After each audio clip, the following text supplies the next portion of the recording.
Hello everyone, my name is Saurabh Mishra, Faculty of Anthropology optional at KGS IAS. So in today's session, we are going to talk about a very important and very interesting topic, gains and losses related to erect posture. So in our evolution, we know that earlier we were quadrupeds walking on four legs, and eventually with time we gained erect posture, and with that erect posture we started walking on two legs, right? So whenever these kind of changes happens, it is not unidirectional change, right? To support an erect posture, there are a lot of changes which also has happened in the structure of the body, and it has consequences as well. For example, if you compare the pelvic shape of a quadruped and human beings, you will find stark differences. So with erect posture, the pelvic size got narrower, and because of the narrow pelvic girdle, you will see various consequences as well. So each and every change in the skeletal structure which has happened because of erect posture or gaining erect posture, that has consequences. Now when we analyze in anthropology the consequences of that, it may be some positive consequence as well as some negative consequence. So in this video we are going to talk about what all gains we had because of erect posture and what all losses do we see, or you can say pain points do we see because of erect posture, right? So let us start with our discussion. So the first, whenever you get a question related to this, you can quote Washburn, his study in 1960, who analyzes this consequences of erect posture and focuses mainly on the losses, and he says that gaining erect posture is a evolutionary compromise which we have done. So compromise means what? That to gain something you lose something as well. So to gain positives of erect posture, we had to accommodate the losses of erect posture as well. Now, one by one, let us see which all were the gains due to erect posture. The first one is the tool use, right? Because of erect posture, we started walking on two legs. So when we started walking on two legs, our hands became free. Now, what we can do with our free hands, we can manipulate a lot of objects, right? And while manipulating a lot of objects, you will start using them as tools. So from there we see the starting point of tool culture, which eventually leads to our cultural evolution going forward. So whenever you are giving an argument, it is very important that you substantiate your argument as well. So in tool use, while you are explaining that because of erect posture our hands became free and we started manipulating objects, you can quote Darwin. Darwin first time correlated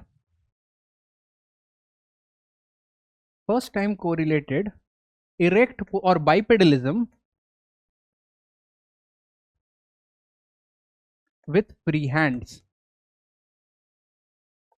Bipedalism with free hands. And this free hand allowed us to create new tools.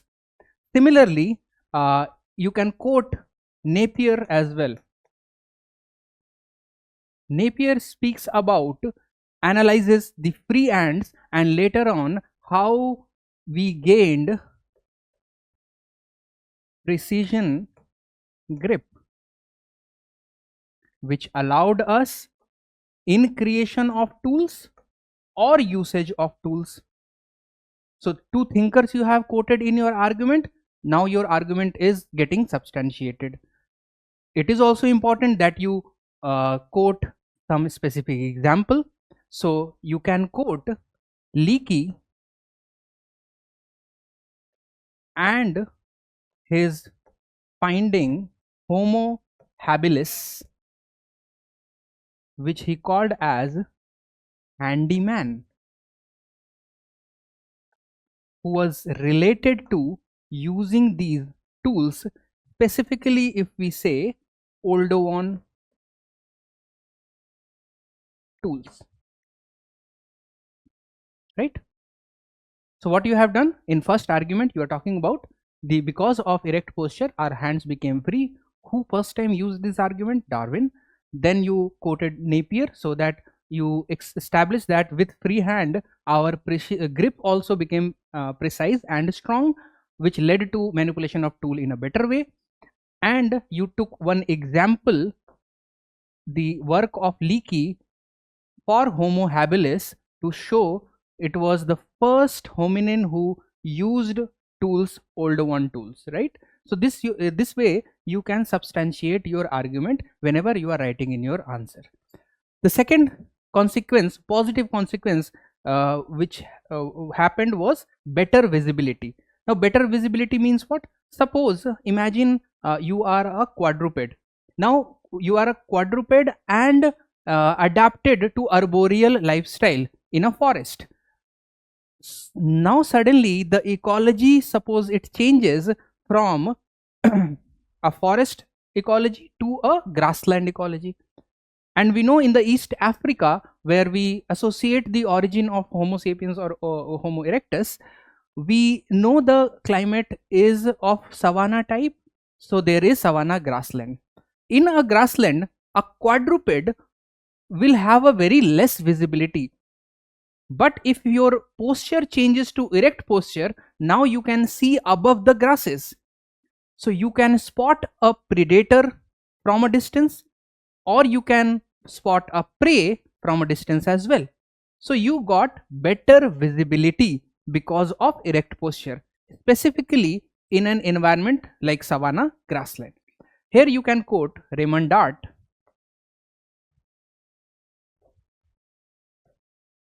and his study of Thong child, which is Australopithecus or Australopithecine. In this study, he explains that because of the erect posture, the spotting of predator and prey became easier for the Australopithecus. It establishes this fact as well, that Australopithecus gained proper erect posture. That example we get from Laetoli footprints as well. So it indicates that the erect posture happened much before the encephalization or the cognitive development. Okay. So you can quote Thong child Raymond Dart example in better visibility argument which you are giving. Next positive which happened was about thermoregulation. Now in a quadruped, if you imagine the more surface area of the body is directly exposed to the sun, so they will face more heat. And in the grassland, because the winds flow horizontally, they will not be exposed to cool winds as well. But eventually if you get erect posture, so what will happen? The area which was exposed to the sun is now less or lesser, so you are getting less heat. And also because of the erect posture, the horizontal flow of wind, you are exposed to that as well, so it will do cooling to the body, so it will lead to thermoregulation. And this argument was identified by Wheeler when he says that erect posture reduced exposure to sun and increased exposure to cool wind. I hope this argument is very clear, right? So this is also a consequence, a positive consequence, that you are getting less heat, exposed to less heat, and you are exposed to more cooler wind, which is doing thermoregulation of the body. Fine. Now let us move on to the next argument or next positive which happened. So after thermoregulation, we can talk about efficient walking, studied by Rodman and McHenry in 1980. So Rodman and McHenry, they talk about long distance walking. What do we mean by long distance walking and the energy efficiency, how it is related? So they said that erect posture made us more energy efficient. More energy efficient. And what do we mean by that? When you compare a ape walking, say suppose chimpanzee doing a knuckle walking and a Homo sapiens walking on two legs, energy efficiency will be much more in bipedalism. So this is clearly, they said energy efficiency, if you compare, so bipedalism is bipedalism is much more efficient than the knuckle walking, or you can say it is much more than knuckle walking. Knuckle walking, you can take example of gorilla or chimpanzee, larger apes, and so when they walk, they require much more energy as compared to a biped like human beings, right? So this allowed, now think about this, because we are more energy efficient in long distance walking, what it may have led to, it has led to Homo erectus walking long distance and crossing the continent as well. So the idea of out of Africa migration is also associated with this positive impact of efficient walking, which allowed us to do long distance walk,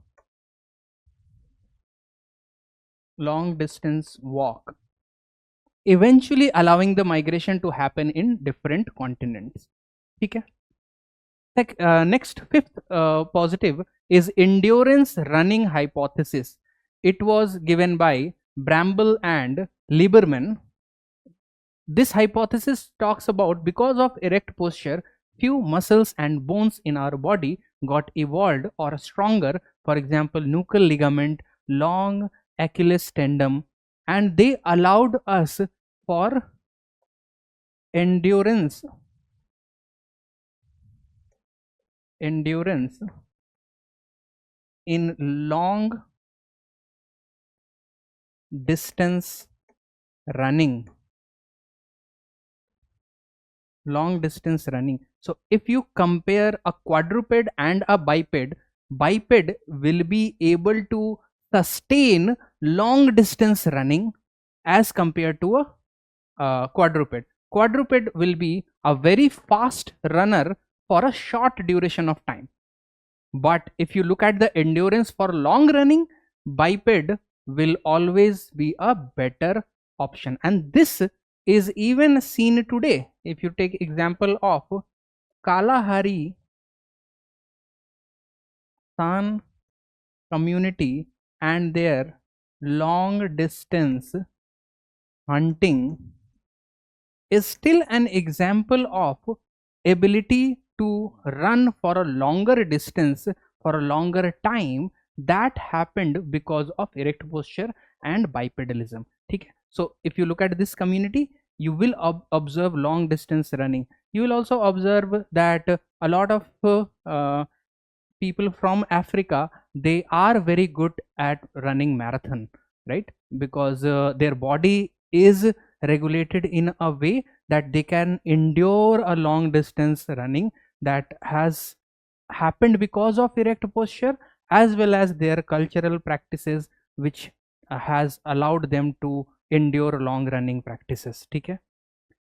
Next, sixth positive which has happened is provisioning and pair bonding. Now this is very interesting that Lovejoy's model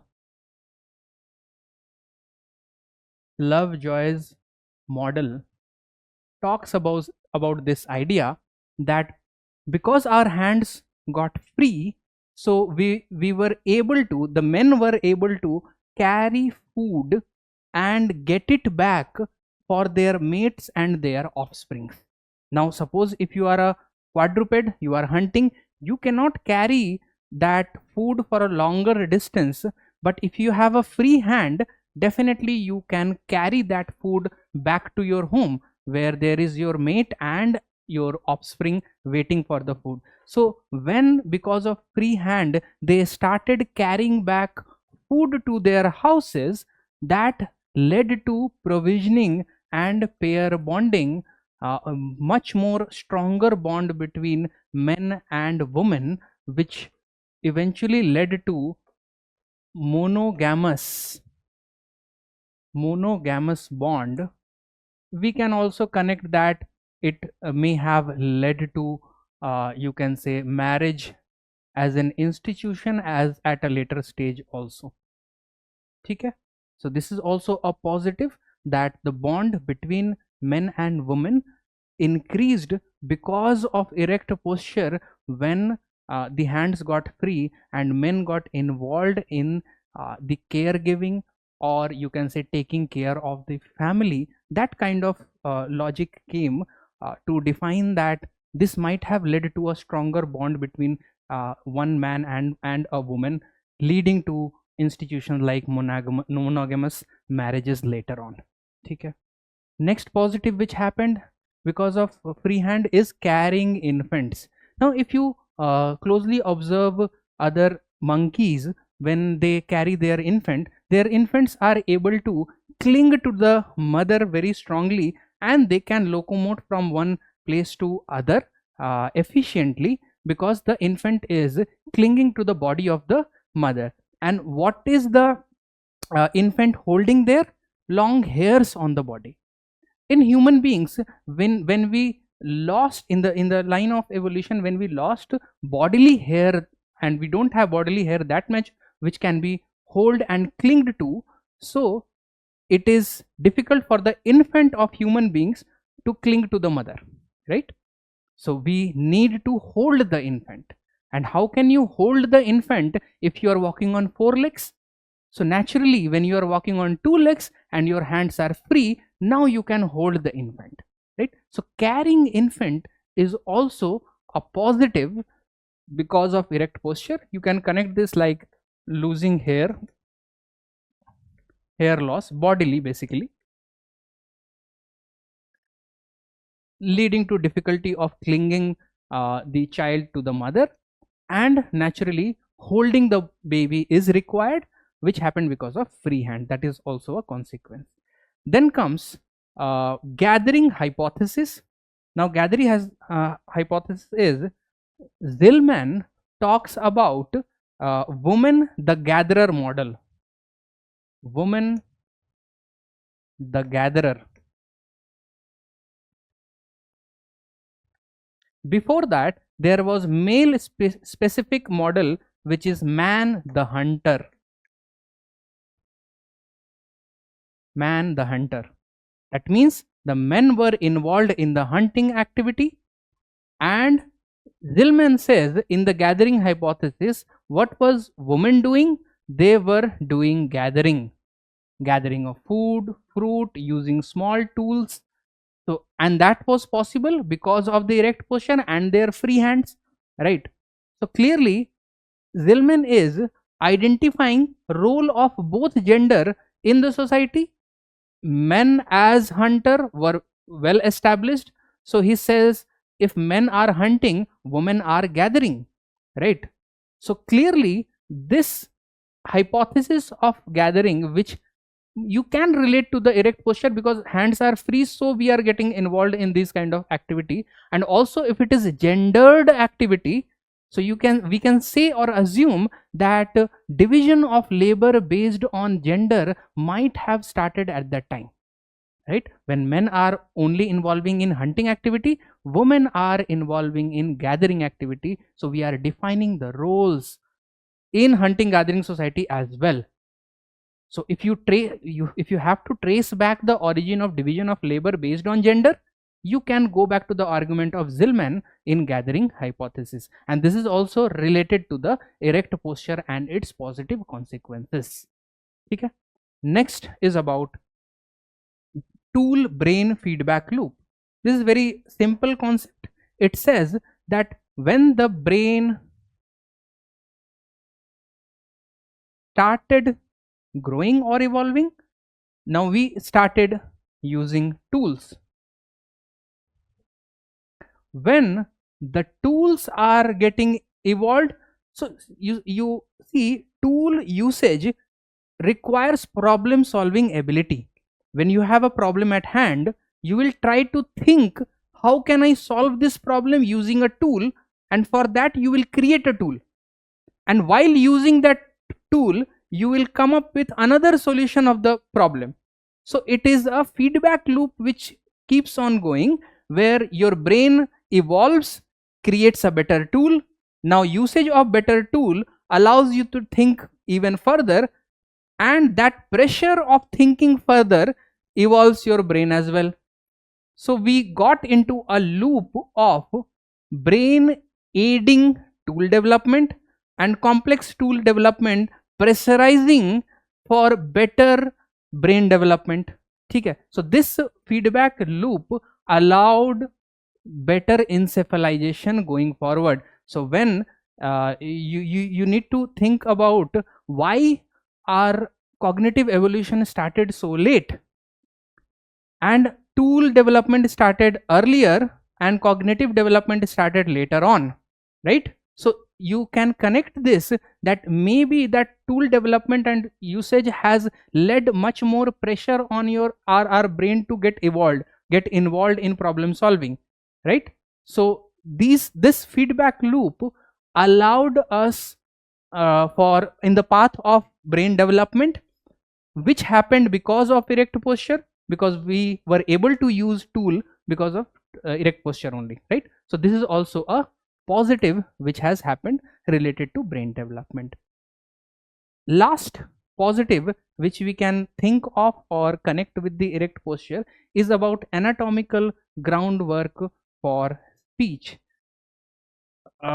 You can quote Jeffrey and his work related to the changes in the body which happened because of erect posture, specifically towards vocal cord.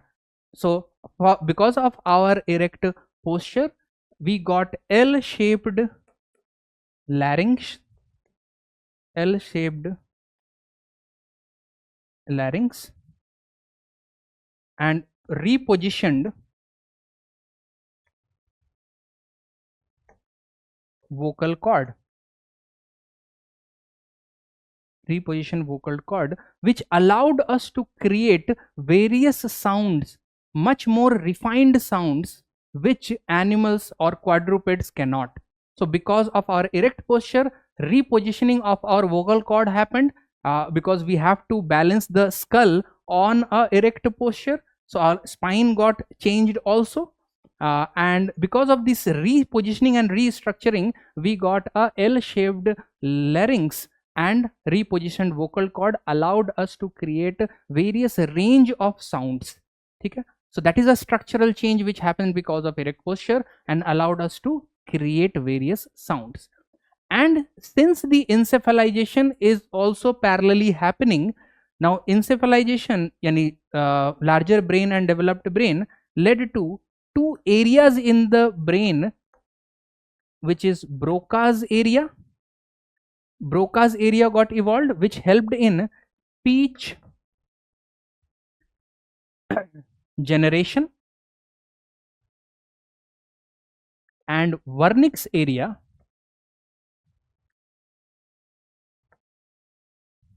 which helped in speech comprehension. So this additionally, we have now ability of creating large variety of sounds.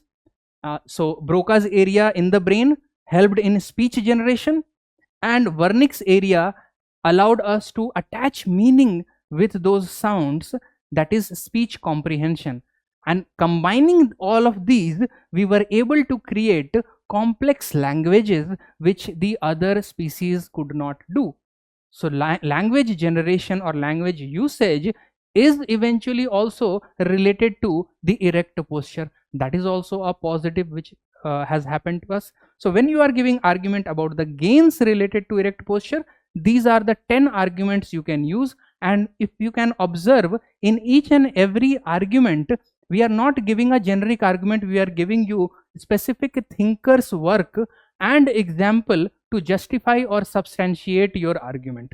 Okay? So this is a very specific 10 points. If it is a 10 marker question about gains, you can use this 10 points. If it is a 15 marker about gain and losses, now we will see losses as well, which has happened or which made this change compromising for us, because we are gaining this much of positives, but also we have some losses because of erect posture as well. Let us look at those.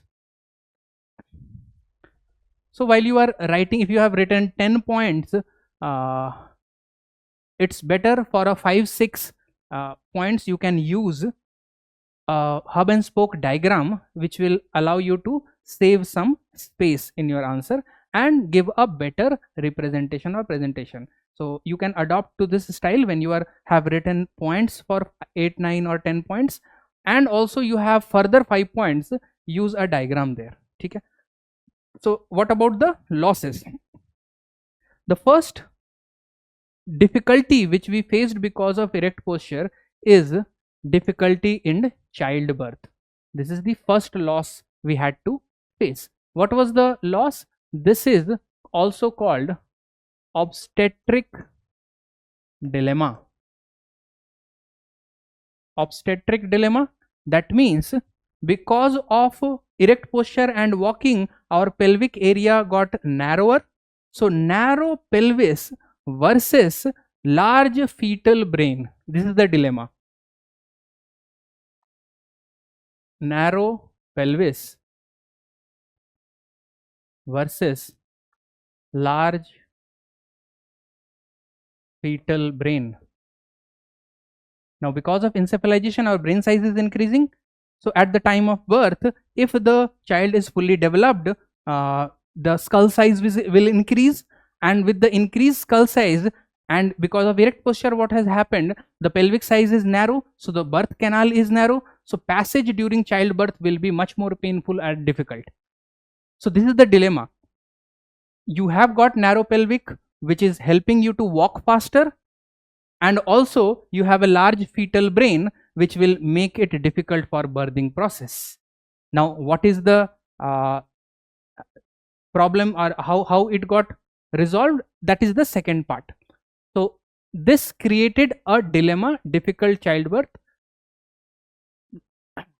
which also reduced the litter size. That means less number of childbirth at a time. So for a quadruped, 4-5 children can take birth at a time. For human beings, largely it is one child at a time. Okay? So difficult birthing is a first loss, or you can say pain point, which we observed. Second is helpless infants. Helpless infants, how this dilemma was solved by nature? So it was solved, if the brain evolves entirely during the gestation period, it will make the birthing process difficult. So what nature did, it did not develop the brain fully at the time of birth, so that the skull size is smaller, the body and physical size is also smaller, so that the passage can happen easily. But that solution has led to a helpless infant born at a time. Now this helpless, you can say this dilemma was solved by less developed brain at childbirth. So the child born, human child born, requires long attention and support. So it is underdeveloped and requires long term support, say suppose 4 years, 5 years of time, while the other animal and their children are on their own at the time of birth itself. So this is called secondary altriciality.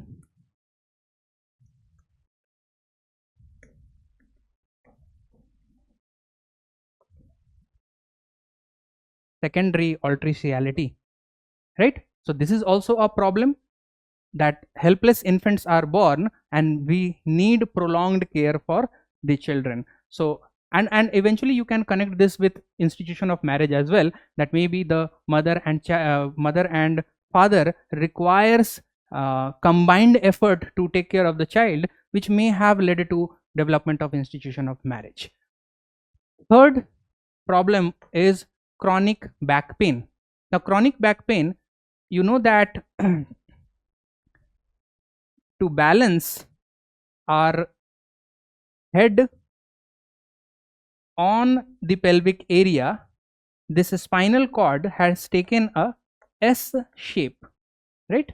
Now S shape spinal cord is helping us while walking to avoid the jerk, or it creates a suspension while we are walking, so that a balance can be made. For a quadruped it is not needed, right, because they are balanced on four legs.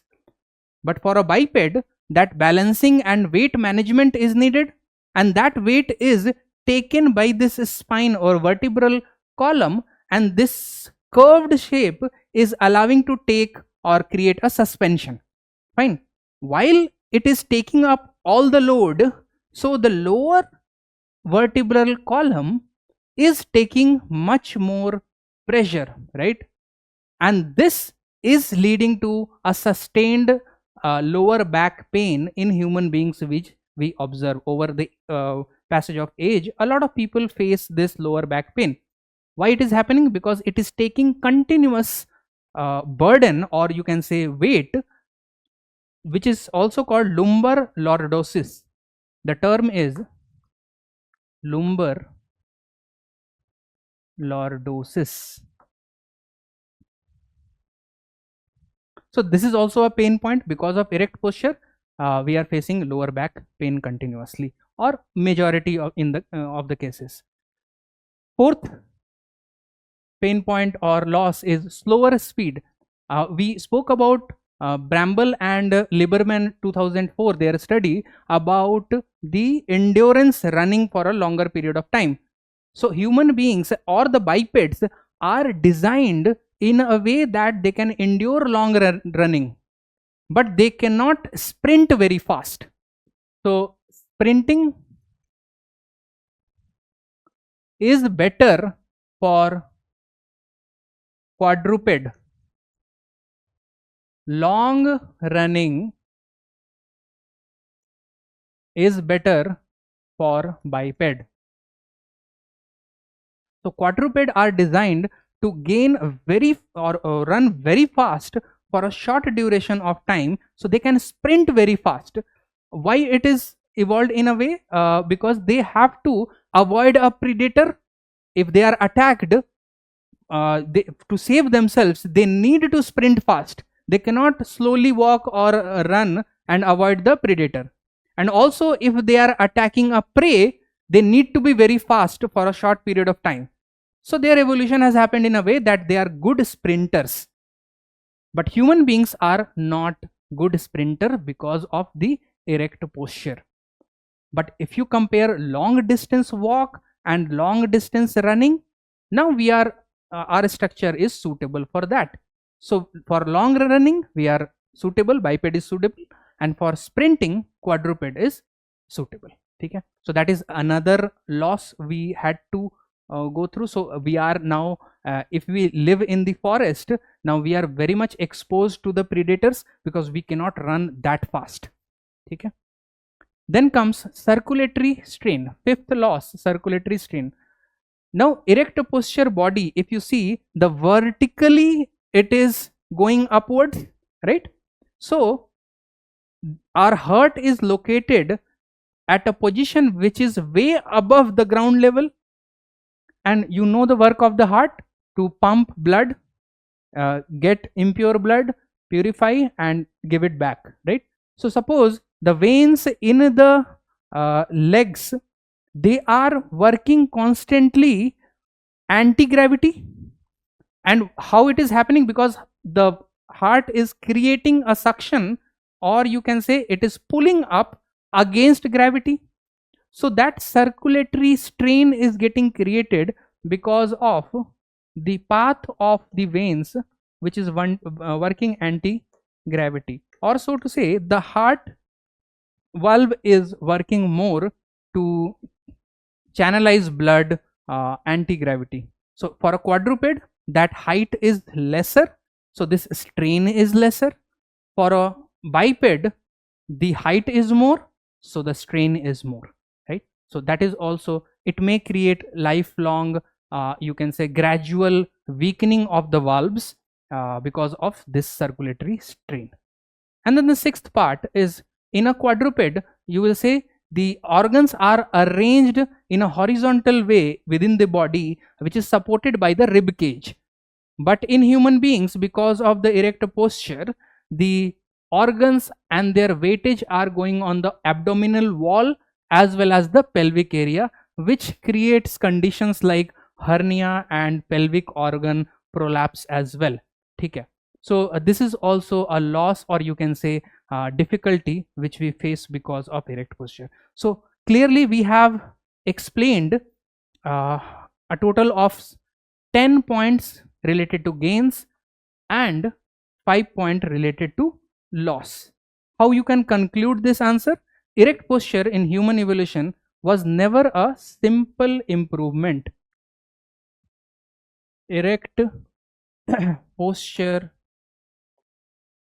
in humans are never a simple improvement, but it was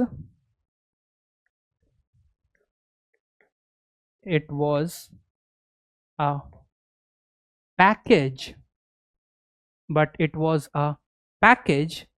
deal of trade-offs. Package deal of trade-offs, right? Trade-offs का मतलब क्या होता है? That if you gain something positive, you have its negative consequences as well. So now you have a package deal of trade-offs with the erect posture. It is not a simple improvement which has happened the way we understand that evolution is happening. So the positive things will be selected by nature and eventually the change will happen in a right direction. But it is not a simple improvement line. With that improvement, there will come some difficulties as well. So it is always a trade-off. So on that argument, you can conclude these kind of answers, right?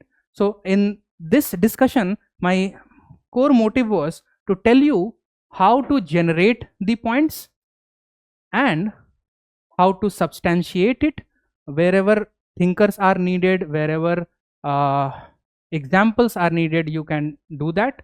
And if you look at the structure, how your answer should look like. So this will be the structure. The question: gains and losses of erect posture. You start with the introduction of a thinker who calls it evolutionary compromises. Then you give a subhead of gains due to erect posture. You write point. Each and every point is substantiated with thinker or the example. You write 10 points. That is nothing but the 10 arguments you are using. Then you talk about the losses in a hub and spoke diagram, where also you are giving your argument, thinkers or example, or explaining the concept. At the end, you are taking a very balanced, synthesized conclusion, which is saying that this is how evolution is. It is not always positive. We will have to take care of the trade-offs as well. So on that note, a simple line will conclude our answer. So this 15 marker, if you write like this, you will be able to gain 8 or 9 marks easily, because there is no scope of cutting marks. And since it is a repeated topic, every alternate years you will find some kind of question related to erect posture and its implication. You should prepare these kind of answer and try to write it in this way only, right? So this was an indication how should you prepare a topic and how should you write your arguments about it. So I hope this kind of video helps you in your preparation. Thank you so much for watching.